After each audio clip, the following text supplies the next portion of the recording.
Last Thursday, my favorite author, Sir Terry Pratchett, passed away. He had suffered through many years of dealing with Alzheimer's, diagnosed almost a decade ago.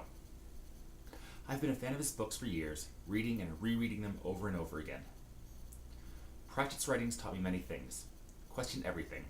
Point out the ridiculousness of any commonly held beliefs, how stories influence people and the other way around, and most importantly, anything you challenge will be easier with a handful of wit. I remember picking up my first book of his, Men-at-Arms, at my university bookstore, and was instantly enthralled. I had read fantasy novels before, so knew all the standard tropes. He took those ideas and turned them on their head and questioned them. Why does technological inertia seem to affect fantasy settings? How would a true good king in hiding spend his days?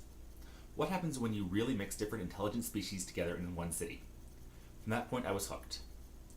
Over the years, I have followed the growth of Ankh-Morpork, watched death gain some humanity, seen the roster of Lancre witches change. I have followed Johnny Maxwell's possible adventures and the gnomes in their visit to the mythical outside, and of course, witnessed the biblical Armageddon and Adam Young's resurrection of the world. Like most great authors, Pratchett did not tell a story simply for the sake of the story. He had his own thoughts and beliefs that he interwove into his novels. The foolishness of sexism and racism, the importance of doing the right thing for its own sake, and the parts everyone has to play for society to function. Or how believing in made-up things as a child, like Santa Claus, is needed for adults to believe in made-up things like law and justice and mercy and duty.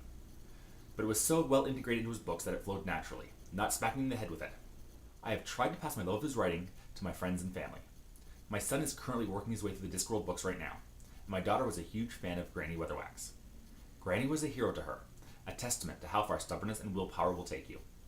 I have given his books to my friends in hopes they will be enthralled as me, and often they were. I am upset that he is gone, and that his light that was used to shine into the ridiculous corners of the world is lost from us. But I am glad he gave us the tools to use that light ourselves. If you have not read his books before, I suggest that you do. I don't believe in an afterlife, but if there is one, Sir Terry, I hope death is as genial to you as you made him out to be, and I wish you well on your voyage across the Black Desert. Now, I've got some rereading to do. In a distant and second-hand set of dimensions, in an astral plane that was never meant to fly, the curling star mists waver and part.